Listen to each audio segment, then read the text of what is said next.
Baik, selamat malam. Semoga suara saya terdengar baik ya di sana.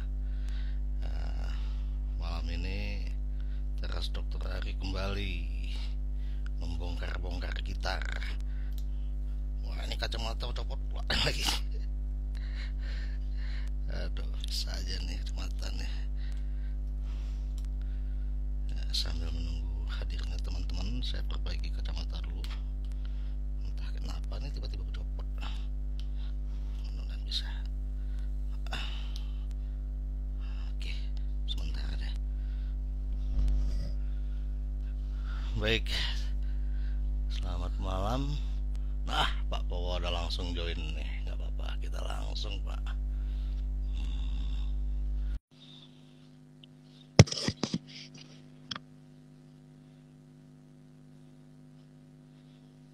Semoga malam ini lancar nih obrolannya. Terima kasih. Halo Intan, how are you? Udah lama nggak ketemu. Selamat malam, Pak Powa. Ya, malam juga, Pak. Jelas suara saya, Pak ya. Jelas, Pak. Ini gambar Bapak nih. Belum fokus lagi, Pak. Maaf. Oh, gambar muka saya maksudnya. Iya dong.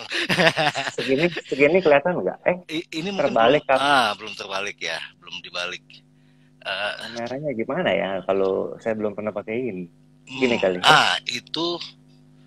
itu kok idle ya posisinya ya. Eh, Bentar, ini bingung. Sebentar. Di situ ada ini Pak, ada lambang lingkaran ya. Ini kali Lambang ya. apa? Iya itu dia. Cocok. Siap. Wah, Oke. senang sekali. Terima kasih Pak. Saya bener nggak dimanggilnya Pak Poa atau gimana Pak? Ya, panggil Papua juga nggak apa-apa, Pak. Aduh, terima kasih Pak Poa. Salam kenal Pak, salam Sama-sama. hormat dari saya Pak. Salam kenal juga, Pak. Iya, dan rasanya kok saya tertinggal sekali ya. Ada Pak Poa yang sudah sejak lama ada dan saya baru kenal Oh, sekarang. iya, Pak. Ini satu hal yang menarik juga nih Pak. Padahal, Oh, padahal saya belajarnya gitar juga gitu, tapi ah, ada sosok seperti Pak Poa saya nggak kenal. Jadi kemarin oh, itu saya tanya Pak Udi ya, Mas Udi. Mas Udi nih mm, saya mau cari teman-teman apa gitar-gitaris lah, pingin ngobrol, pingin bongkar-bongkar gitu lah. Kasihlah rekom Pak Poa sama Pak ya, Ridwan. kalau bisa yang saya jawab loh, Pak. Kita Kan ngobrol nggak semua santai aja bisa Pak saya Poa. jawab. Ngobrol Oke, santai aja Pak, ngobrol santai. Bapak gimana Pak, kondisinya sehat Pak? sehat Pak, amin. Aduh, terima Sehat. kasih. Aduh, luar biasa syukur Pak. Iya Pak Nah. Poa, ini berawal dari ketidaktahuan saya sama sekali Pak Poa. Oh, Iya Pak, eh, Pak Poa gimana tuh Pak Poa? Yang jelas ini saya juga perkenalkan ke teman-teman ya. Pak iya, Poa ini uh, berprofesi sebagai pengajar gitar di Yamaha. Pernah iya. memegang sertifikat grade 3 di Yamaha Musik untuk gitar. Nah, ini beda buat Eh, anak isi. Kalau anak isi dia lebih banyak angkanya lebih tinggi. Kalau Yamaha kayaknya lebih sedikit lebih ini ya, lebih berat Oh, ya. Sistem gradingnya. Kemudian Pak Poa juga juara pertama Indonesia Gitar Festival tahun 1991. Juara pertama Grand Prix Free Section Southeast Asian Guitar Festival 82. Juri Festival Gitar IKJ 2010, Permanent Examiners ya Yamaha Musik Indonesia. Oh, ada juga choir vocal arranger. Wow. Untuk Bimbo di 40 years anniversary concert. Kemudian ada orkestra music arranger for eh, Rai Mukti. Wow. eh. Itu saja udah luar biasa, Pak. luar, luar biasa itu, Pak. Ya, mungkin dari situ Pak, saya karena nggak pernah ya mungkin ikut festival gitar itu Pak ya. Iya. Itu bisa nggak Pak cerita sedikit apakah motivasinya, apakah persiapannya, apakah setelah menang bagaimana itu gimana Pak waktu itu Pak? Biasanya sih yang udah pasti kalau festival deg-degan Pak dulunya. Oh iya ya. Ah, Awalnya. ah, Soalnya kan dulu kan kalau festival itu kan jadi umumnya kita pasti kan mewakili satu umumnya dari sekolah musik dulu awalnya. Oh, Jadi itu. kebetulan tempo hari kan waktu itu Pak Dani Tumiwa ya Mhm, mhm. sebagai apa chief chief chief directornya gitu. Jadi dia mengepalai elektron, drum dan gitar sebagainya. Jadi dia Mhm. mencari bakat gitu ya. Itu Jadi settingnya tiap-tiap tahun berapa sekolah tuh, Pak? Settingnya tahun berapa itu? itu tahun 80 Pak awalnya yang saya 80. tahu waktu itu tahun 80 karena kan saya Mhm. memang belajar gitaris sekitar tahun 80. Usia berapa Bapak mulai, Nah, Pak? tahun 80 saat itu usia saya 15 tahun. Oke, oke. Mm-mm. Siapa? Dan baru belajar-belajar juga gitu. Jadi kebetulan memang kategorinya dibagi dua ya selalu kan Mhm, waktu zaman itu mhm. klasik dan non klasik gitu. Oke, oke. Jadi kalau klasik itu biasanya adalah apa harus ada lagu wajib dan lagu yang maksudnya durasinya berapa menit gitu udah Mhm, ditentuin. mhm, Kalau lagu mhm, non klasik itu harus aransemen murni kita gitu, nggak mhm. boleh maksudnya skor orang kita mainin gitu. Oh, oke, Dan oke. dikasih lagu wajibnya juga seperti Nah, itu. mhm. Jadi motivasi Bapak ikut festival itu selain ya itu mungkin di istilahnya didelegasikan ya dari Yamaha. Didelegasikan. Ah, Jadi oke. waktu itu awalnya saya kan belajar di Sekolah Musik Jakarta ya di Jalan Labu. Aha, Kebetulan tuh dekat dari rumah saya, cuma seberang rumah saya di Jalan kan saya di Gajah Mada itu oke. posisinya di Hayamuruk. Ah, Jadi di situ ada konser konser sekolah musik. Jadi mendadak Pak Dani Tumiwa bilang, kamu kelihatannya uh, lebih cocok main pop gitu. aha, aha, Jadi coba kamu ikut tahun 80. aha, Saya aha. masih waktu itu saya masih ingat ya tahun 80. Saya suruh daftar dari sekolah musik. Itu diadu lagi kan, misalnya Mhm, sampai ke Jalan Bumi terus diperiksa mhm, lagi mhm. dan kalah Pak, tahun 80 kalah. Oke, oke. Soalnya Ah, bagus-bagus banget Pak tahun oh ya, 80. itu Iya, se-Indonesia ya Pak ya, se-Indonesia itu. se-Indonesia betul, Ah, se-Indonesia. ah.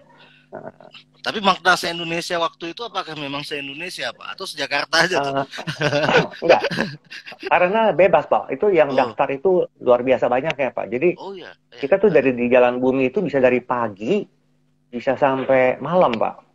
oke, oke. Karena itu yang jadi kan yang misalnya yang didelegasikan kan, Oke. umumnya yang didelegasikan oleh pada Tumiwa sebagai waktu itu Oke. sebagai Aha. chiefnya gitu. Aha, aha. Jadi kalau yang nggak didelegasikan juga boleh ikut, tapi kan Hmm, akhirnya cuman jarang lah yang mau ikut. ya, Jadi biasanya ya. kalau yang kayak gitu paling main setengah lagu atau baru sedikit udah suruh stop gitu. Oke, oke, oke. Nah, Mm-mm. berarti waktu itu Bapak kalah. Juaranya kapan, Pak? Juaranya 81 Pak. 81 setahun kemudian, Pak ya. Iya, waktu Pak, itu jadi setelah ya. saya kalah, Aha. kebetulan juga dari Yamaha bilang kamu coba cari guru yang lebih oke gitu. Oh, oke. Maksudnya untuk tingkat kamu, maksudnya mungkin lebih cocok bukannya bilang guru saya yang pertama itu kurang Hmm, baik, ya, tapi ya. mungkin kamu lebih cocok di guru yang kedua gitu. Nah Oke. akhirnya saya coba-coba ke Jalan Bumi Pak. Oke. Aha. Jadi saya naik bis lah. Waktu itu Aha. masih zaman ada bis kan nomor Ya, 70 ke ya, Jalan ya. Bumi gitu. Wah, Hmm. asik. Wah, saya nggak terlalu paham Jakarta, Pak. Saya di Banda Aceh Ah, posisinya. Tapi ah, ya lihat-lihat di TV ya, lihat-lihat di film ya, ya memang suasana 80-an ah, 70-an Jakarta tuh masih menarik ya. Masih iya. sepi ya, masih sepi Pak ya. Nah, Pak, Ah, rasanya jadi juara itu. Ini saya kira memang nggak ada bayangan sih. Apa sih yang dikejar sampai juara gitar klasik atau gitar itu gimana gitu. Lain misalnya ah. kayak kita main rock gitu ya, gitaris terbaik gitu kan di panggung yang besar gitu. Ini kan mungkin hanya juri yang lihat itu gimana Pak? Silakan. Kalau kalau festival itu kalau udah final ditonton Pak. Jadi Oke, oke. ditonton di apa di Aha. gedung gitu. Waktu itu kan mungkin kita pakai gedungnya selama itu kan ERI Studio 5 atau gedung apa sih Convention Hall Mhm. gitu. Jadi Nah, hmm, nanti kan waktu di Jalan Bumi itu disaring Pak. Misalnya 6 non klasik, 6 apa pemain klasik gitu. klasik. Seperti itu. Iya. Waktu itu Bapak juara di klasik Pak ya? Enggak, di pop Pak. Oh, di pop malah ya, di pop ya. Karena memang dianjurkan ke pop. Karena menurut mereka saya tuh anak band, anak panggung gitu. Kayaknya bisa Oke. main pop gitu Pak Oke. ceritanya. Itu udah ada istilah freestyle belum waktu itu, Pak? Belum Pak, belum ada namanya Belum ya. fingerstyle belum. Cuman pokoknya intinya kita main tuh nggak boleh klasik. Jadi harus main klasik. Dia mau main flamenco kayak, mau main lagu keroncong kayak, mau main lagu apapun terserah gitu. Bapak tadi bilang istilahnya finger style. Ini Iya. ini bedanya sama freestyle apa, Pak? Atau Kalau finger style? sebenarnya sih saya bilang sih sama aja ya. Mungkin karena sekarang lebih banyak teknik-teknik yang mungkin bukan klasikal, atau mungkin ya teknik-teknik kan banyak kan, gitar-gitar rock, teknik gitar rock ya, tapping segala macam kan, perkusi apa dimasukin ke gitar akustik kayak gini sekarang. Mungkin ya kalau menurut saya itu kenapa dibilangnya fingerstyle gitu. Terus penjarihannya juga kan, maksudnya kalau sekarang kan istilahnya intinya ya mau main gimana pun yang penting bunyinya. Iya. Ini sebentar nih saya sapa dulu kawan-kawan nih. Ini bahkan ada yang lagi nongkrong bareng ini, anak-anak EGU nih. Ada Mas Bagus, Pak Bob, ya, Mas Tia Budi. Makasih Mas. Oh ya, asik kali kopi ya tuh. Ya, tahu EGU Pak ya? Yogyakarta Gitar Orkestra, pernah dengar Pak? Pernah, tahu. Pernah, ya itulah. Ini kita lagi salam dari buat Jogja ya, salam. Siap. Ini soalnya kenal semua saya. YGO-nya sekarang udah nggak di Jogja Pak, udah di mana-mana. Jadi jadi kan kita dulunya tahun 94 itu di Jogja, saya juga sekolah di sana. Jadi udah habis lulus 2000-an tuh pada bubar semua. Terdiam YGO-nya sampai 20 tahun, justru dapat momennya saat pandemi kemarin, Pak. Jadi akhirnya kita konser virtual sekarang. Ya Pak, mohon dukungannya Pak ini untuk YGO juga. Siap. Ya, ya Pak. Yang lainnya makasih banyak. Ini ada Blackjack, ada Lita Tumimbang, ada Vincent, ada Mas Turi, Pak Mas Turi udah lama ketemu. Ini pasti teman-temannya Pak Powa juga banyak nih. Iya, sama gitaris lama ya. Gitaris lama ya. Nah, gitaris lama ketemu lagi semua. Jadi Pak Powa kemarin kan saya ngundang Ivan ya, Mas Ivan Winata. Ivan Winata. Dan saya teringat betul beliau katakan, beliau dari 15 tahun itu udah berniat jadi guru. Ya, guru gitar. Nah sekarang Pak Powa sampai sekarang ya masih mengajar Pak ya. Sampai sekarang. Saya sempat kepotong lama Pak, sempat vakum di musik tuh 20 tahun lebih Pak. Baru saya balik kembali tahun 2010 lah. Itu ada kondisi apa Pak? Banyak Pak. Jadi kondisinya tuh satu, orang tua nggak mengizinkan.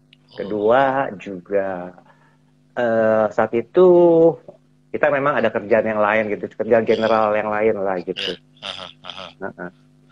Jadi waktu Bapak udah mulai mempelajari gitar itu apa sih? Bagaimana sih Pak saat itu? Apakah gitar itu populis, sangat dikenal, populer sehingga banyak usia-usia remaja seperti Bapak saat itu kepingin belajar, atau ini mungkin dorongan dari orang tua gitu? Bapak sendiri mungkin orang tua saya malah nggak setuju Pak.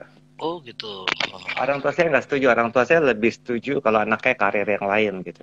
Karena hanya saya doang. Jadi waktu itu Bapak bergaul terus tahu ada apa, itu cari sendiri lah informasinya. Gini, kalau saya pertama sebenarnya itu saya kemarin belajar piano Pak awalnya. Oke. Awalnya, tapi karena orang tua nggak mampu, ya kan. Terus kebetulan di sekolah ada yang bawa gitar. Nah, terus saya lihat kok main gitar bisa dipetik-petik gitu. Nah, ternyata dia pernah belajar di YPM ya saat itu di Manggarai. Nah, terus udah gitu, jadi akhirnya saya lihat, saya kepengen gitu. Saya ngomong sama orang tua, ternyata orang tua ngizinin gitu. Untuk saya mulai les. Untuk les. Saya mulai les. Iya.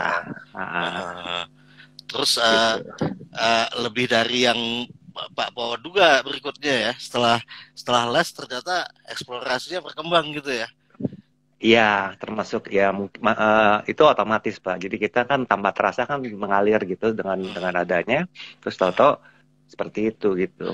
Nah, itu waktu Pak Poa berhenti itu pada keadaan Pak Poa memang lagi juga tidak terlalu ngebet gitu dengan musiknya, atau Bapak justru lagi di puncak-puncak kesenangan bermain musiknya itu? Memang terus terang saya dari kecil sih memang suka musik ya, karena kebetulan di rumah ibu saya suka putar Piringan Hitam, Pak. Piringan Hitam, tapi lagu-lagunya macam-macam, ada Mandarin atau Barat atau apa gitu. Kayaknya saya suka gitu. Memang saya suka lagu gitu. Nah, kebetulan terus ada yang bisa nyanyi di dekat daerah rumah saya, kebetulan kakak kelas ya. Kayaknya enak banget gitu main gitar. Itu jadi yang mendorong gitu. Sewaktu ada istilahnya ketidaksetujuan dari orang tua saat itu, sehingga Bapak vakum, itu Bapak menerima dengan ikhlas lah ya, artinya. Iya, betul. Betul-betul Bapak tinggalkan itu, Pak. Betul, Pak. Dari tahun saya jadi guru aja itu tahun 86 saya udah jadi guru, Pak. Jadi saat itu usia saya baru tahun 82 kan saya juara Asia Tenggara. 83 kelas 3 SMA saya udah jadi guru di Sekolah Musik Yamaha. Ya, udah sempat ngajar di sana, tuh saya juga sempat ngeband, Pak. Saat itu. Udah cuman orang tua makin nggak setuju. Malah orang tua makin nggak setuju karena saya ngeband kan pulangnya kan malam. Iya. Kan tahu sendiri Pak, kalau musisi seniman kan ya datang kan yang aneh-aneh Pak. Ya kan itu, pakai anting. Dari sisi kesejahteraannya nggak juga. Kalau untuk saat itu sih menurut saya tahun segitu ya sangat maksudnya sangat oke, karena saya dari saya ngajar aja saya bisa beli motor. Saat itu beli motor sendiri itu saya bisa bayarin diri saya sendiri gitu, karena kan saya ngerokok Pak, jadi orang tua tuh marah sekali kalau kamu ngerokok tuh kamu jangan minta uang lagi sama orang tua. Ya saya nggak minta uang sama orang tua. Iya, jadi saya dari ngajar itu gitu. Tapi belakangan ya karena kan kebetulan kakak-kakak kan semua berhasilnya kan di bidang lain, orang tua saya tuh maunya saya seperti itu, jadi saya terpaksa saya tinggal, saya turutin. Padahal udah ada bukti ya, secara ekonomi juga baik. Iya, karena memang orang tua tuh nggak setuju lihat gaya saya gitu. Maksudnya mungkin dianggap kan beda sendiri. Kan ya mungkin pakai bajunya lah, entah penampilan, nah terus teman-teman yang datang kayak gimana gitu. Bahkan gitar saya pernah dibanting Pak dari lantai 3 ke lantai 1. Galak ya. Iya, orang tua saya keras sekali Pak. Tapi ya bersyukur lah Pak. Iya. Ya artinya jalan itulah yang membuat kita sekarang gini lah, gak ngerti lah kita kan, misterius. Iya. Misterius. Betul. Nah, ketika Bapak kembali itu dalam keadaan seperti apa Pak? Waktu saya kembali itu karena ada konser juara, saat itu Pak dari Yamaha Pusat suruh saya bermain. Dan termasuk Mas Jubing lah yang mendorong saya. Iya. Mas Jubing bilang ya, wah kamu tuh bagus ya mainnya, ya, jangan sampai stop main gitar. Dia aja di majalah Nova dia keluar, yang penting kita gitaran aja. Tuh, jadi ya saya juga sering ke kantor dia juga ada ke rumah saya gitu ngobrol. Jadi ya dia yang termasuk mendorong, dia yang memberi saya virus lagi untuk saya main gitar. Itu asik ya, sahabat banget. Sahabat. Iya. Nah, waktu jadi untuk masalah style permainannya Pak Poa, itu emang udah terbentuk dari sebelumnya atau setelah kembali lagi tuh? Waktu dari awal saya udah terbentuk sih sebenarnya. Soalnya saya gini, kebetulan saya memang kan di kursus kan saya belajar kan klasik. Tapi saya lihat banyak tuh kayak di pinggir jalan gitu, atau ya tukang ngamen atau pemain band atau misalnya apalah gitu ya, kok main gitarnya kok beda gitu, kok bisa kayak gini gitu. Jadi rasa kepengen tahunya tuh kuat sekali gitu. Jadi saya mempelajari gitu. Berarti pembelajarannya juga dua arah Mas ya, ada yang pakai baca, ada yang non baca juga gitu ya. Iya, bahkan saya punya bacanya malah kurang, baru belakangan aja Pak. Karena saya mengandalkan kuping dulu. Kalau saya belajar apapun gitu, main lagu gitu, kadang-kadang sampai gurunya bilang, "Loh kok posisinya lain gitu." Ya kan sama di partitur. Gitu. Jadi pendekatan atau perjumpaan Pak Poa dengan musik gitar klasik itu lebih memberi manfaat dari sisi apa ini ke Pak Poa waktu itu? Kalau menurut saya kita belajar klasik tuh sangat menguntungkan ya. Soalnya satu, karena dari musik klasik itu kan awalnya juga saya tuh kurang suka sama musik klasik. Karena kan saya lebih demen kan mungkin rock ya, temen pop atau musik-musik lain gitu. Tapi dari klasik ini malah kita terbentuk, saya berasa gitu kayaknya kita lebih teliti gitu dalam sesuatu bermain apa gitu. Setelah saya pelajari benar-benar tuh klasik tuh seperti apa gitu. Di satu Kalau dulu sisi, kan hanya iya ya, dan silakan. Silakan. ya jadi kelihatan kita kan berasa kalau main kan karena kita mewakili komposer ya, kita misalnya kita main bass atau kita kan nggak bisa kan kayak mungkin non klasik yang kita mau gayanya seperti apa gitu, berbeda gitu. Jadi ada tantangan tersendiri gitu, dan kesulitannya juga cukup luar biasa gitu. Nah, satu sisi kan Pak Powa punya jiwa yang tanda kutip lebih free ya, lebih apa dengan musik-musik yang lebih di luar konteks musik klasik itu kayak mana tuh apa challenge-nya saat bertarung gitu loh dengan kenyataan Akhirnya itu. secara nggak langsung gitu saya jadi akhirnya suka gitu dengan musik klasik. Walaupun nggak terlalu bilang sampai terlalu suka, karena kalau awalnya kan saya memang nggak terlalu suka, bahkan kalau misalnya dulu guru saya main lagu apa gitu ya, suruh lagu katakan Maria Lucia atau main apa, males gitu Pak, denger apa, denger kasetnya aja Pak. Justru Pak Powa Langsung kira carinya pakai kaset ya, pakai kaset Pak, pakai kaset. dan sama feelingnya. Justru ada beberapa berbeda posisinya, dikasih tahu dulu waktu itu saya pernah pas belajar lagi gitu, pas bener-bener mau belajar, maksudnya benar-benar tuh saya tuh pengen tuh waktu itu saya belajar sama Pak Rainer ya. Jadi waktu itu orang guru apa dosen IKJ itu dia lihat saya ini kok main kok apa posisinya beda gitu. Jadi saya nggak baca partitur gitu. Nah, disuruhlah baca partitur gitu. Di samping juga banyak kan kayak Pak Arthur juga suka atau siapa. Yit baca Yit, jangan main seruduk aja gitu. Ya udah saya baca gitu. Ya, kalau dibandingkan dengan eksplorasi Pak Powa di musik non klasiknya itu gimana tuh Mas, perbandingannya itu apa yang Pak Powa rasakan berbeda saat dengan Gini, kalau klasik kita makin tinggi, berarti ilmu harmoni kita pasti lebih tinggi, Pak. Terutama kalau kita mengaransemen sesuatu gitu, terasa sekali gitu. Misalnya kan kalau kita hanya main pop aja, kita hanya batasannya seperti ini. Tapi kalau di klasik kan kadang-kadang ada varian 1, varian 2, varian 3, tema apa segala macam. Jadi kita walaupun saya nggak belajar teori musik secara detail atau kuliah ya, tapi ya saya lihat karena lagu klasik seperti itu gitu. Dan kejiwaannya berbeda-beda gitu. Kalau dari yang non klasik, tingkat-tingkat kerumitan yang Mas jumpai itu seperti apa?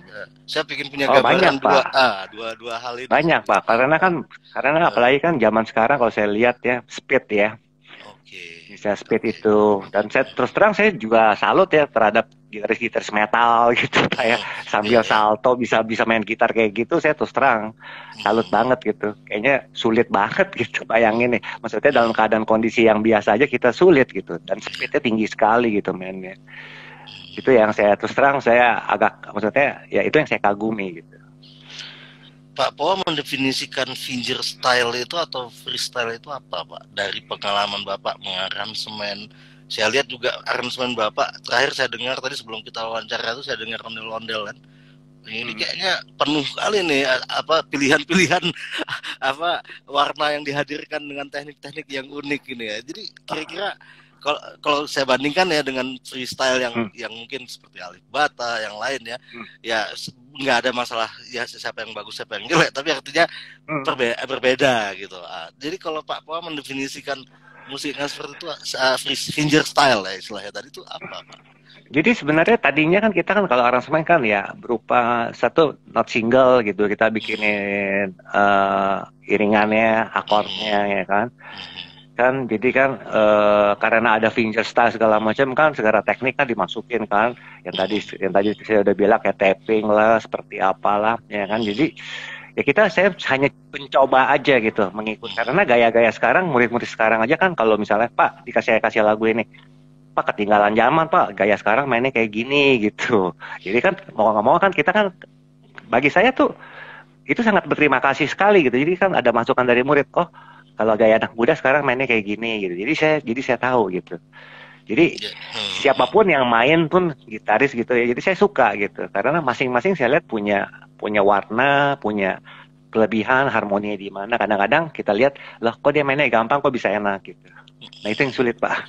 jadi fingerstyle itu progresif ya, progres ya, artinya baru Iya, terus ya. Baru betul. terus ya. Asik-asik Uh, Pak Poa. Nah Pak Poa, ini cerita pengalaman Pak Poa sebagai pendidik ini uh, setelah uh. 20 tahun kembali. Itu setelah 20 tahun kembali apa memang Bapak langsung berkarir sebagai guru atau freelance atau bagaimana Pak? Atau lebih ke musik? Sebelum sebelum itu sih kadang-kadang ya suka misalnya teman-teman suruh main gitu misalnya ada band atau di mana coba lihat mainin ya kan ya Oke. kebetulan kalau lagu-lagu lama saya masih oke lah tapi Hmm, boleh dikata udah praktis sudah memang udah nggak main saat itu. hmm, hmm, Nah udah nggak main jadi eh, belakangan ya kita lihat-lihat lagi gitu oh kayaknya rasa rasa tertariknya tuh ada gitu. hmm. Eh, Terus sampai Pak Poa karena mengajar lagi? sampai mengajar lagi jadi saat itu ya karena ya saya kan udah kerja segala macam A sampai Hmm, Z gitu ya hmm. ternyata ya Boleh oke tahu lah nggak Pak apa misalnya Pak? Boleh tahu misalnya? untuk finance oke ya tapi Eh, untuk kepuasan hati kayaknya saya malah nggak damai gitu kerja seperti itu karena kan saya kan orangnya ya kalau musisi susah lah kerja di kantor gitu yang dari pagi sampai sore gitu diam di kantor gitu nah orang tua saya saat itu bilang ya kayaknya memang kamu udah hidup kamu di situ jadi kamu boleh boleh maksudnya pilihan hidup kamu gitu nah dari situ saya putusin ngajar Pak dari situ saya putusin ngajar dan ngajar itu kan karena saya kan nggak ada grade Pak mau nggak mau ya, kan ya, saya ya. baru tahu harus ujian Uh-huh, ujian uh-huh, lah harus uh-huh, ujian teori ujian praktek dan sebagainya gitu. uh-huh. Bagaimana Pak Po memaknai apa profesi Bapak sebagai pengajar gitar ini? Kalau mengajar itu punya seninya sendiri sih Pak, karena kita berhadapan dengan ya anak-anak muda, anak-anak macam-macam ya, ada anak kecil, ada anak yang di bawah umur kita, mungkin yang seumuran kita juga ada gitu. Hmm, Jadi hmm. ya banyak belajar gitu, banyak belajar kehidupan lah gitu. Karena Sampai memang kehidupan, berbeda kan, sampai karena sampai sampai ya sampai belajar kehidupan itu karena mungkin bukan hanya masalah musiknya yang diomongin Pak ya. betul, karena kan betul Uh, kita juga punya anak kan, jadi kan mereka uh, oh apa punya keluh kesah seperti itu. Kadang-kadang bahkan cuman ngeles aja tuh cuman mereka untuk curhat karena nggak pernah ketemu ayah ibunya di rumah sama suster gitu. Ya seperti itu Pak, pengalaman saya seperti itu. Jadi ya ada seninya sih sebenarnya. Iya, iya, Ya, iya, iya. uh, Jadi Pak Poa, kalau saya boleh punya bayangan ya masa-masa sebelum kami lah ya, itu perbedaannya gimana Pak mengajar masa lalu dengan mengajar sekarang? Bagaimana kira-kira perbandingan minat pembelajar saat itu sama sekarang? Terus iklim ya, environment pendukung dari kenyamanan mereka-mereka untuk belajar antara dulu dan sekarang itu gimana Pak? berbeda jauh Pak. Kalau dulu tuh kita mau mainkan satu lagu, misalkan kita mau lagu Paspotikus lah Granados atau lagu yang umpamanya ya seperti Sevilla segala macam itu kita agak sulit gitu dapat partiturnya Oke. karena orang-orang tertentu Wah ini tersangkut ini. kita bisa bisa bisa Halo Pak, berbedanya maaf di situ. tersangkut tadi Pak. Ini tadi terputus Pak. Tadi gimana Pak? Maaf, maaf terputus tadi. Iya, kalau zaman dulu kan kita kalau Ah, mau main lagu itu sulit ya karena misalnya kita ah, kan katakan mau lagu Sevilla Albéniz atau mau ah, lagu ah, katakanlah Paspotikus Granados hmm, hmm, kita tuh nggak bisa langsung dapet notnya gitu kita harus hmm, apa hmm, ketemu orang yang benar-benar hmm, apa hmm, memegang skornya gitu atau hmm, partiturnya. Kalau hmm, zaman sekarang kan tinggal download hmm. dan dengan Itu mudahnya hmm, tinggal buka YouTube hmm, kelihatan fingeringnya semua. hmm, Mereka mengandalkan tabilatur gitu. hmm. Itu dari Beda sisi dengan zaman kita. itu dari sisi fasilitas lah ya. Kalau dari Iya, sisi semangat, kemauan atau bagaimana itu kira-kira pengaruh dulu dengan pengaruh sekarang bedanya di mana itu Pak? Jauh Pak. Kalau dulu itu mungkin nggak terlalu banyak hiburan Pak ya. Jadi ya orang belajar musik, belajar piano, belajar gitar atau apa, mereka tuh benar-benar ya itulah hiburan mereka. Kalau sekarang ini kan kegiatan mereka sekolah aja, pergi pagi, pulang sore. Jadi gitar ya hanya just for fun atau jadi nggak. Kalau untuk di Jakarta ya, saya nggak tahu kalau Iya, di iya, iya. kota-kota lain ya. Kalau untuk di Jakarta saya lihat seperti itu. Jadi kadang-kadang dikasih PR satu lembar aja, bisa sampai berminggu-minggu gitu. Kalau dulu waktu zaman kita misalnya halaman baru halaman 10, kalau bisa kita mau halaman 13 gitu. Seperti itu, bedanya di situ. Jadi lebih akhirnya jadi apa menyangkut masalah keseriusan juga ya, yang Iya, bermuara karena ke mereka pencapaian. dengan sudah sekolah begitu panjang, mereka kan capek, Pak. Terus banyak les ini, les A sampai Z kan. Jadi mereka belajar musik ya kadang-kadang ya hanya untuk sekedar bisa aja gitu. Umumnya Jakarta kayak gitu. Ya, Pak Poa, jadi dalam kondisi yang seperti itu, target-target yang ataupun orientasi yang Bapak coba arahkan ke pembelajaran sekarang itu seperti apa, Pak? Mau nggak mau kita harus ikutin kondisi zaman sekarang, Pak. Jadi kita nggak bisa seperti dulu.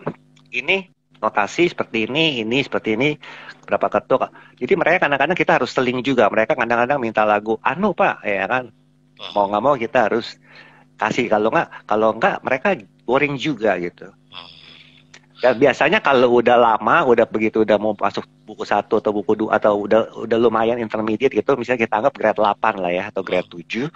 Nah, mereka baru mulai serius gitu. Tapi untuk mencapai ke grade itu tuh biasanya patah di tengah jalan, Pak. Patah di tengah jalan. Jadi memang harus ada strategi ya. Setidaknya yang paling concern itu jangan sampai mereka tidak mau melanjutkan lagi dulu ya. Betul, Disenangkan Pak. dulu ya, disenangkan dulu baru pelan-pelan diajak lagi ke atas lagi ya. Iya. Okay. Pak, gimana Pak? Apa istilahnya pergaulan? Apakah dalam posisi guru ya, artinya pergaulan musisi lah saat itu dengan pergaulan Bapak lah saat itu gimana Pak, dalam arti akhirnya bertemu dengan hal-hal baru, metode-metode baru, pembaruan-pembaruan yang dimungkinkan dari itu gimana Pak? Maksudnya seperti dari apa pergaulan nih? Dari pergaulan Bapak saat itu gitu Pak. Pergaulan kebetulan saya juga pergaulannya jarang gitaris sih Pak. Oke. Boleh dikata jarang banget gitu yang gitaris. Maksudnya yang benar-benar gitaris klasik atau gitaris itu jarang ya karena ketemu aja gitu misalnya di Yamaha atau di mana, jadi kita ada pergaulan di situ. Jadi yang benar-benar dari dulunya itu jarang sekali, atau mungkin bekas anak festival gitu kita tahu si A, si B, si C gitu. Ya kalau sekarang kan lebih enak kan udah ada WA segala macam. Iya. Nah, jadi bertemu bersama, bermain, berkolaborasi itu jarang lah ya? Jarang Pak, jarang. Jarang. Kalau waktu itu sebabnya apa Pak? Atau bukan berarti itu harus ya, bukan berarti itu harus, iya. cuman memang tidak terfasilitasi environment untuk satu nggak terfasilitas juga, kedua juga kan kadang-kadang masing-masing kan ada yang sibuk ngajar, ada yang sibuk ngajar, terus ada yang juga udah berkeluarga atau banyak faktor Pak, banyak faktor sekali gitu. Oke. Itulah kembali ke festival tadi Pak kan, gimana Bapak melihat spirit festival, penyelenggaraan festival saat masa-masa Bapak dengan festival sekarang gitu Pak? Saya lihat ada beberapa sisi ya. Di satu sisi saya coba lihat misalnya festival gitar yang di luar ini, sampai ada komentar semakin kesini repertoar gitar itu semakin tidak harmonis gitu, artinya semakin aneh-aneh karyanya. Kalau Bapak saya juga lihat gitu ya. Sebenarnya bukan, maksudnya saya nggak berani komentar seperti itu, tapi saya lihat memang kadang-kadang kan sekarang itu banyak yang ditranskrip ya. Misalnya dulu kayaknya repertoarnya lagu ini bukan untuk gitar, Tapi sekarang Oh, ditranskrip untuk gitar oke. seperti itu. Dan juga ya bermacam-macam Mm-mm. bermacam-macam bermacam-macam inilah kan kayak beberapa lagu yang kadang-kadang nggak ada beberapa lagu yang saya nggak tahu gitu, saya nggak pernah Mm-mm. dengar gitu bahkan Mm-mm. Mm-mm. gitu. Mm-mm. Heeh, Ya, di situ ya. Oke, heeh. ini saya beberapa coba mengeksplor apa mencari tahu Pak Poa ini kan dengan melihat apa beberapa yang terfasilitasi lah di Google ini kan. Nah, saya lihat Ah, ah. rata-rata itu banyak membahas masalah album Pak Poa ini. Itu satu-satunya album yang pernah Bapak miliki atau ada lagi yang lain tuh Pak? Desire itu. Ah, itu satu. Ya, ada dua Pak. Satu lagi apa? Ada apa? Lima legend apa? Maksudnya band yang pernah terkenal di Indonesia. Kus Plus, Mercis, Oh, oke. Deloitte, ya itu ada. Cuma dua album itu aja. Ah, Heeh. dan sepertinya album ini terutama Desire ini kayaknya sepertinya ada sesuatu yang dari tahun 79 ya ininya apa karyanya malah ya Iya. Heeh. eh, satu Waktu sisi itu cerita coba-coba bapak cipta. itu belum bapak juara dan Heeh. bapak sempat tinggalin 20 tahun dan ini baru keluar tahun 2012. Nah, ini ada Iya. misteri apa ini coba gimana tuh pak cerita. Oh, enggak lah. Dulu kan anak-anak kan waktu itu kan Eh, zaman itu kan wah lagi senang-senang kita bisa main chord aja nih, kita bisa eh, cipta lagu atau apa gitu. Padahal hmm, kita nulis not juga kagak kagak bisa kan saat itu kan. Tapi ya, eh, tapi kan pasti kan kita ingat apa yang kita pernah mainin gitu gitu. oke. Hanya itu sih. Nah, Jadi tahun 2000-an itu 2012 itu Bapak mulai panggil itu ya, memori lalu ah, itu untuk iya dikemas dengan cara seperti itu. seperti ini ya. Iya, Setelah berhimpun dengan karya-karya yang lainnya juga ya, ada berapa lagu itu kan ada berapa lagu dalam itu ya. Ada iya, Love of My Life, ada Bengawan Solo, iya. Request Delah, Alhambra. Itu waktu itu Nah, peminatnya banyak nggak tuh Pak album itu? album itu lumayan sih Pak. Maksudnya Lumayan ya. kita nggak rugi. Itu album itu Oh, oke. oh ya. Eh, Ah, Jalan itu itu album itu itu lumayan. bukan indie label tapi ya. Bukan, itu memang label-label itu yang mau mengedarkannya gitu. Hmm. Karena semua label menolak Pak kalau untuk solo-solo kayak gitu Pak ditolak Pak. Oke, oke. Mereka maunya ya instrumental kayak Paul Moriat lah kayak seperti seperti itu. Kalau yang solo-solo gitu ya hanya label tertentu yang bisa terima Pak. Dan musisi-musisi saat itu yang seperti Bapak itu udah paham kondisi itu ya. Mungkin ada yang paham, ada juga yang belum Pak. Itu nggak sampai patah hati tuh Pak dengan kondisi itu. Ya sempat patah hati sebab sering kan nanya-nanya terus Pak ke A, ke B, Oh, ke C, ke D gitu. Bagaimana hmm, caranya untuk membuat satu recording gitu. Karena kita kan saat itu saya kan juga belum ngerti kan ada namanya royalti lah, hak cipta seperti macam apa gitu. hmm, Mereka hmm. yang bikinin ini gitu. Kok sekarang udah ini kali itu Pak ya, udah kayak nggak ada masalah lagi ya sekarang ya. Ya kalau Kita sekarang malah ya orang mau main lagu apa aja oke aja gitu. iya Kalau kan. zaman dulu kan kita mau main lagu apapun di YouTube kan takutnya kan di videonya di blok Iya, iya, atau iya. apa gitu. Saya juga tahu belakangan Pak gitu. Iya. Iya, Pak. Jadi ya kalau kalau ada ini nggak tahu juga ya apakah ini general atau enggak ya. Tapi seperti saya juga cerita ini saya sapa juga Bang Mas Ivannya juga ada di sini rupanya Mbak Oh, Liana, Mas Sabel Bu, terima kasih Pak David ya. ya. Terima kasih semua yang udah hadir nih kita kita explore terus nih ya, pengalaman-pengalaman Pak Pua nih. Silakan juga teman-teman kalau ada pertanyaan apa silakan ya ditulis nanti kita obrolin Ya ini. salam buat teman-teman semua. Nah, ya Pak Pu. Jadi kok ini seperti yang saya cerita sama Pak Ivan. Jadi di Aceh itu setiap habis ibadah salat ya, kan di sini itu Iya. di relay ya dari radio. Jadi kita Eh, kegiatan salat di Masjid Raya itu dirilis sama radio. Nah, azannya sama kegiatan salatnya. Habis kegiatan salat itu musik yang dimainkan itu musiknya Mas Jubing, Jumpai itu. iya.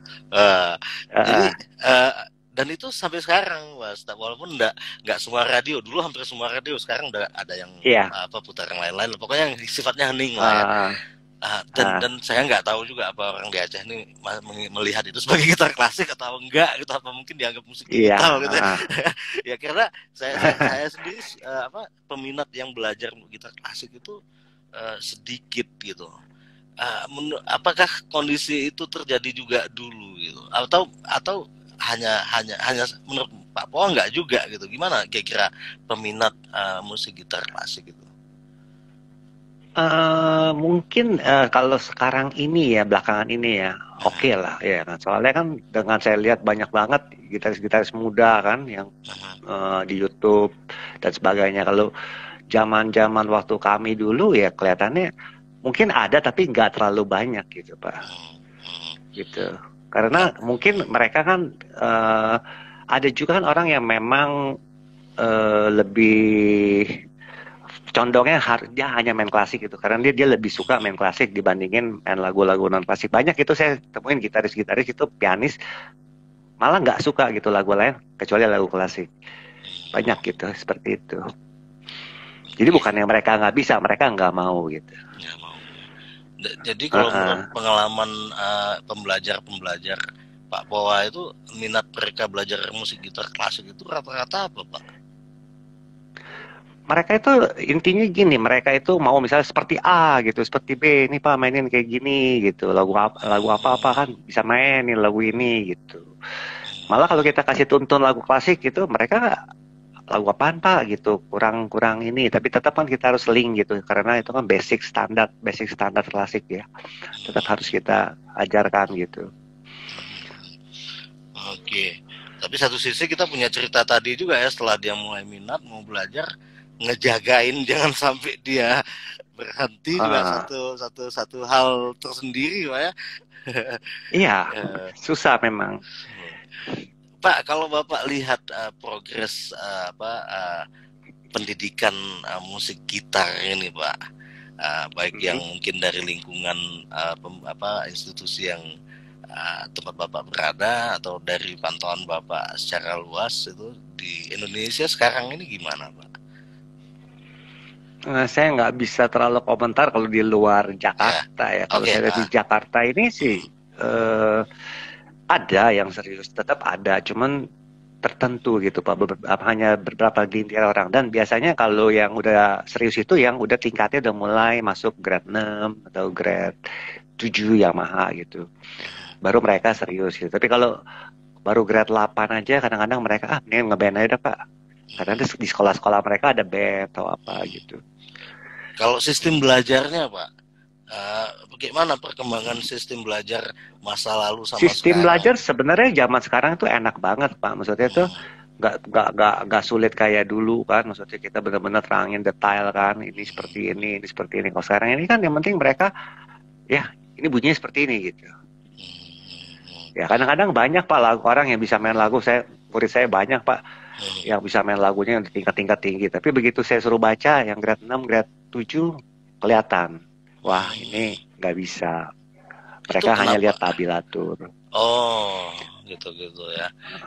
Mereka hanya baca tabilatur. Banding-bandingin nggak Pak, misalnya sistemnya Yamaha sama sistem IKJ ataupun ISI itu pernah banding-bandingin nggak Pak? Masing-masing kalau saya lihat ada cara tersendiri yang baik ya. Jadi kan kalau Yamaha itu kan hanya just kursus ya. Kursus kan terbatas. Beda kalau IKJ itu kan mungkin akademi, maksudnya ya universitasnya musik ya. IKJ juga sama seperti itu. Jadi kalau malah ya bersyukur lah yang bisa kuliah musik itu, karena kan mereka kan dapat teori, analisa musik, sejarah musik. Kalau kita yang kursus-kursus ini kan dulu boleh dikatakan tak cari tahu gitu sama orang yang benar-benar pengalaman, ini apa sih artinya gitu. Beda gitu. Kalau zaman sekarang malah enak, tapi banyak saya lihat malah murid-murid sekarang yang mahasiswa gitu kayak IKJ, saya lihat ada beberapa murid saya, loh kok kamu kok begini, kok nggak tahu teori musik seperti ini gini. Dia bilang tiap kali kalau dia lagi teori musik atau lagi ini dia kabur Pak, dia malas gitu. Itu Pak, ya saya bingung juga ada gitu. Nggak kedengeran nih suaranya.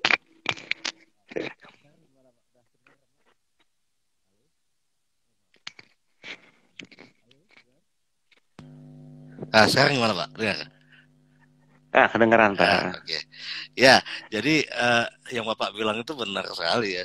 Saya kan mahasiswa musik juga. Jadi waktu sebelum sebelum masuk isi kan saya kursus dulu Pak sama teman-teman tuh ada Mas Bobi juga itu di sini. Jadi kursus dulu kami di Anima Musika Indonesia kan di di Jogja. Jadi selama kursus itu ya alhamdulillah bisa 7 lagu seminggu kan. Asik lah, kita pegang gitar terus ya. Begitu masuk kuliah kena kewiraan, kena Pancasila, kena macam-macam.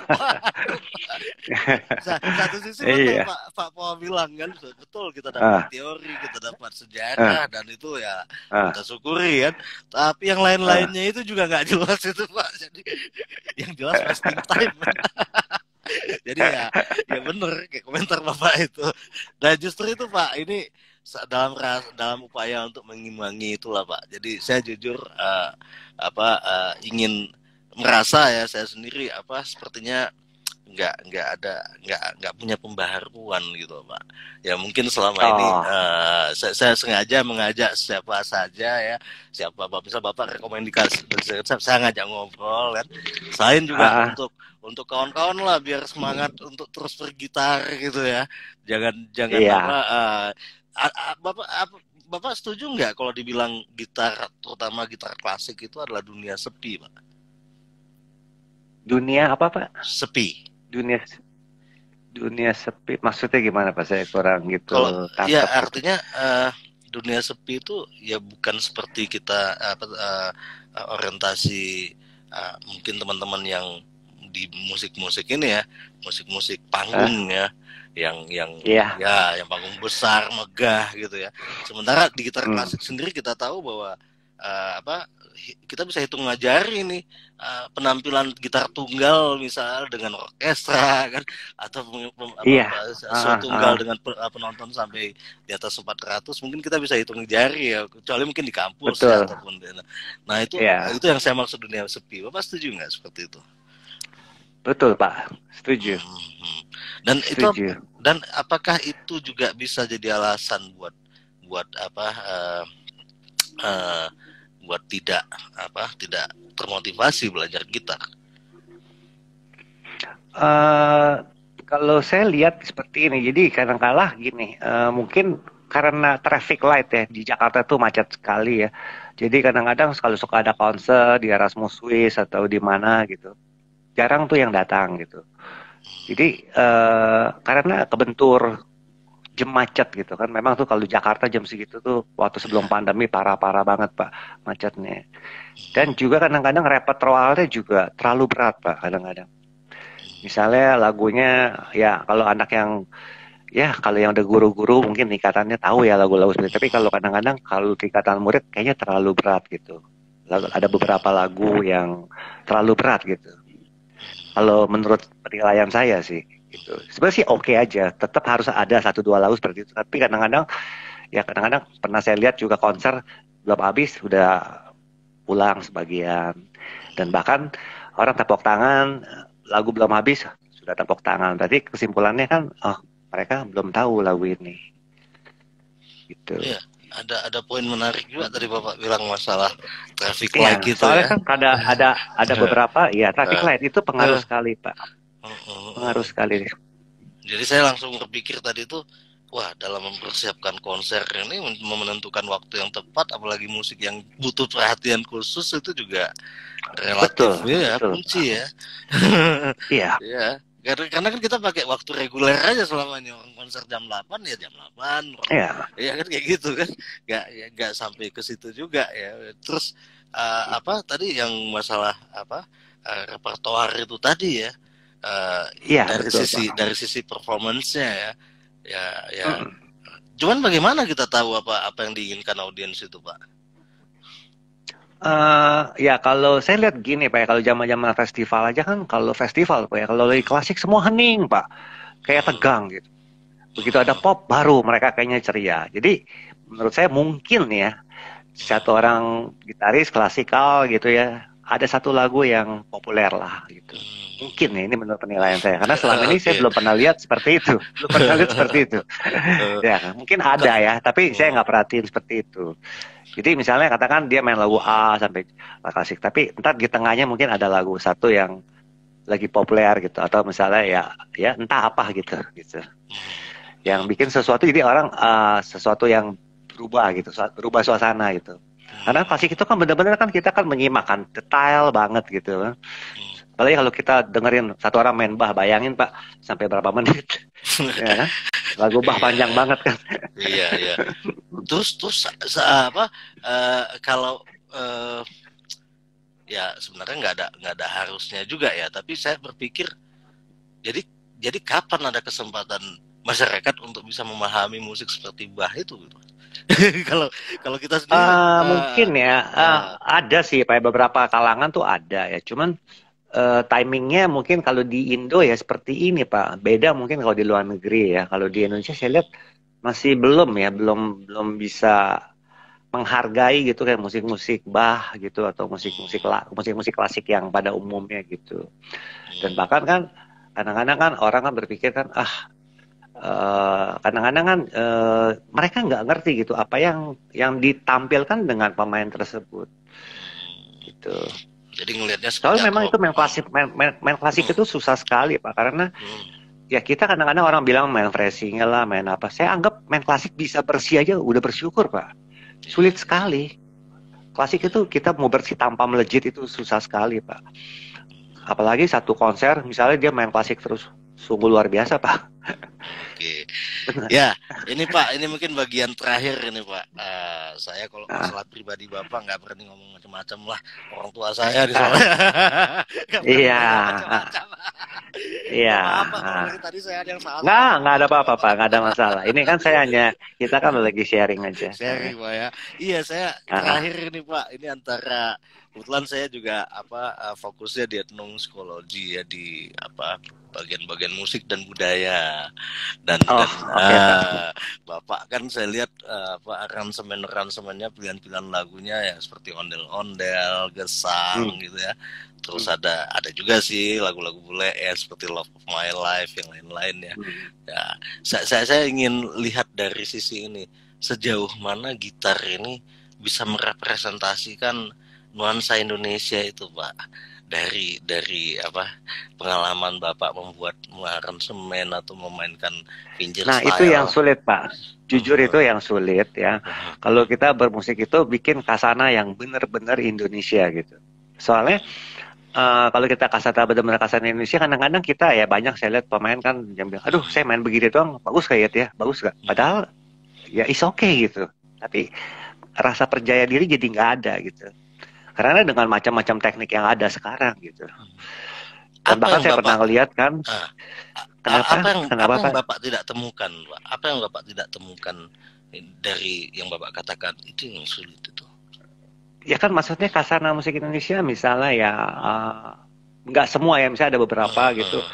Kadang-kadang kan misalnya lagu Sunda, ya kita mesti tahu budaya Sunda gimana dulu. Ya kan? Di lagu Sunda itu ada apa, alat musiknya apa aja. Nah kita kan gitar ini hanya mewakili semua alat musik yang ada di situ. Nah itu yang sulit gitu Pak, sulit banget gitu.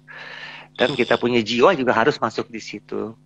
Banyak yang bisa gitu mainin ya, yang saya lihat, maksudnya di sekeliling saya gitu, bukan gitaris, maksudnya gitaris mana aja gitu ya.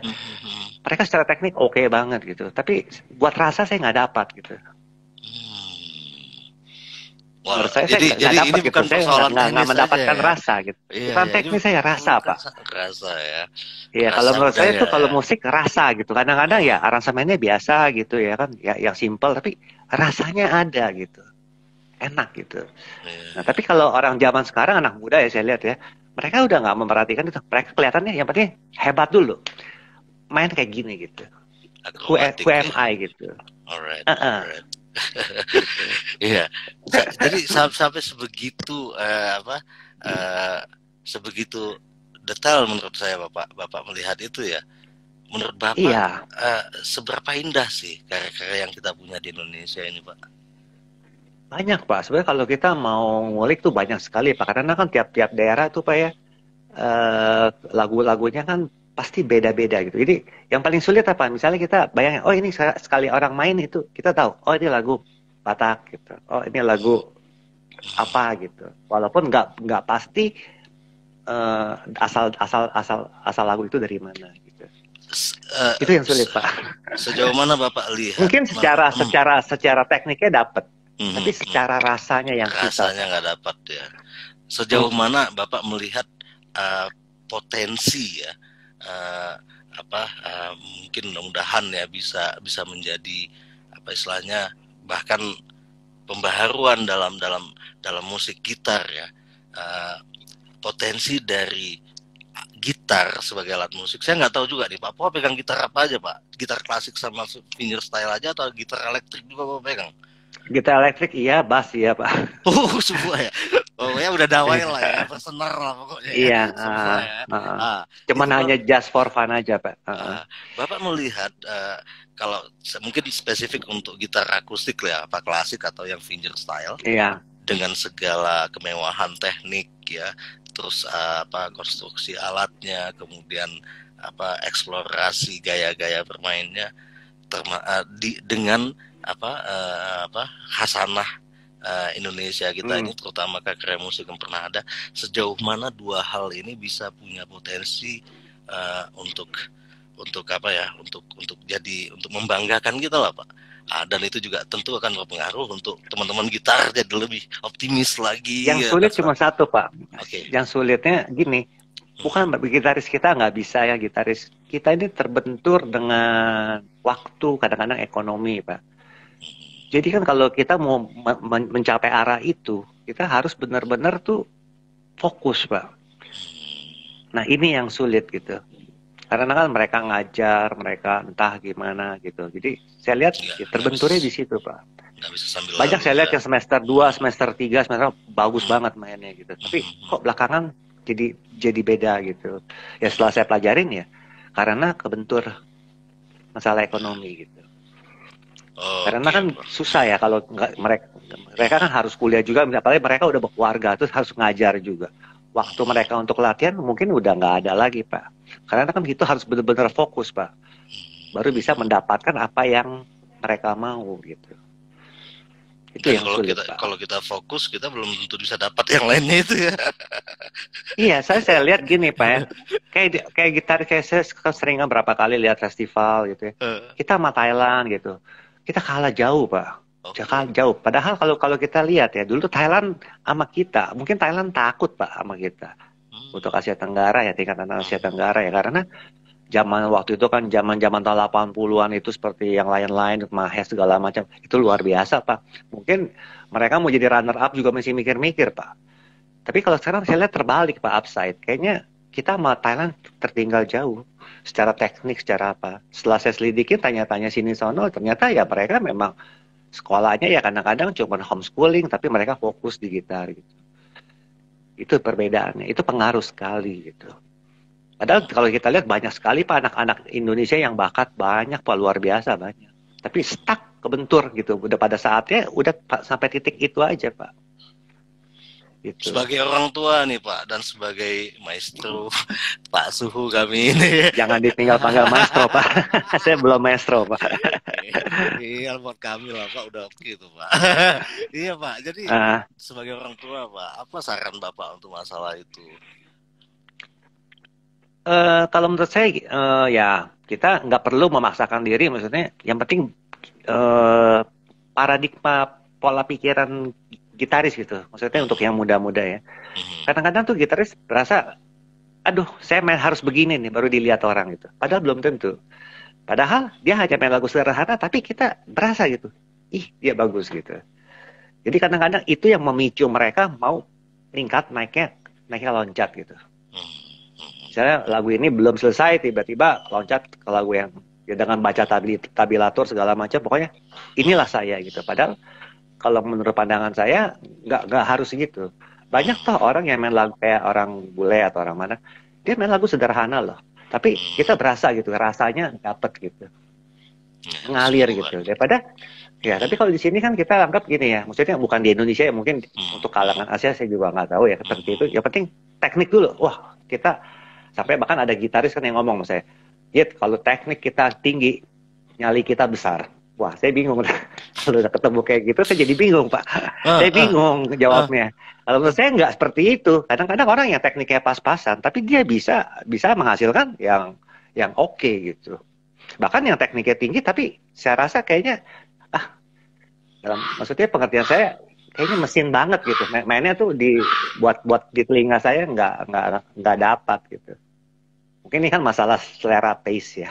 Jadi kalau saya rasa musik tuh beda dengan matematik atau kita bilang ya ilmu pengetahuan lah ya kan, harus A, B, C. Kalau musik itu kayaknya sesuatu yang hidup gitu. Jadi ketulusan ya, ketulusan ya Pak. Betul Pak, ketulusan apa adanya kita main seperti ini gitu. Saya juga sempat terbawa Pak, maksudnya kayak emosional kayak gitu, tapi saya pikir-pikir lagi kayaknya kita nggak bakal dewasa kalau main musik seperti itu. Bapak, apalagi nih obsesi Bapak ini yang masih ya hanya yang saya bisa bagi pengalaman buat gitaris muda seperti itu Pak. Saya nggak bisa terlalu banyak. Enggak, maksud saya ya, dari Bapak sendiri nih apalagi nih yang masih jadi obsesi Bapak ini untuk kedepannya nih, untuk dalam konteks Bapak sekarang ya sebagai pendidik, sebagai ya mungkin saya yakin pasti masih ada obsesi berkarya juga mungkin ya, nggak tahu deh apa nih Pak kira-kira. Sementara sih lagi pandemi gini belum Pak, belum ya. Terpikirkan yang gimana gitu. Tapi pekerjaan yang satunya tetap berjalan Pak ya? Ya lagi baru kita baru rintis juga sih, seperti itu. Oke.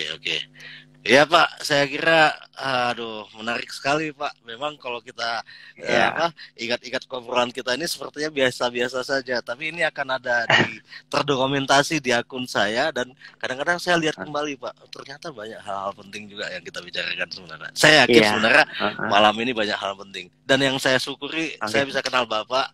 Semoga Bapak juga sama-sama Pak. Nggak lupa saya. Iya, thank you Pak. Terima kasih Pak. Sama-sama. Kita ketemu lagi dan kebetulan saya juga di Yogyakarta Gitar Orkestra Pak. Mohon dukungannya Pak. Kami butuh kritiknya. Titip salam pada Bapak Royke. Yang lain-lain ya kan. Pak, masih Pak. Ya, kita akhiri Pak ya. Makasih banyak ini Pak ya. Iya, masih Pak. Sama-sama Pak. Ya, sehat selalu Pak. Selamat malam. Iya Pak. Selamat malam Pak. Oke teman-teman, demikian ini obrolan kita santai sama Pak Poa. Jadi ya silakan dinikmati, dilihat, dimanfaatkan apa yang mungkin bermanfaat buat kita semua. Ya, saya berharap teman-teman tetap setia dan karena kita akan ada tamu-tamu lainnya setiap minggu ke depan. Dan yang minggu depan nanti ada kejutan. Ya, minggu depan ada Mas Jubing ya sedianya akan jadi tamu kita minggu depan. Jadi silakan ya, saya butuh saran juga dan saya nggak tahu juga berapa lama ini akan berlangsung. Yang saya harapkan dengan adanya ini, terutama saya nambah murid lagi, makasih. Terus saya juga berharap mahasiswa saya yang udah belajar sama saya atau murid saya ya bantu saya juga agar kita sama-sama maju dan ya mari juga kita apresiasi ya seperti Pak Poa tadi senior ya, tentu ada beliau telah banyak membuka jalan-jalan yang memudahkan kita. Tetap semangat semua. Terima kasih untuk malam ini. Assalamualaikum warahmatullahi wabarakatuh. Om Swastiastu. Namo Buddhaya. Salam sejahtera buat kita semua. Selamat malam.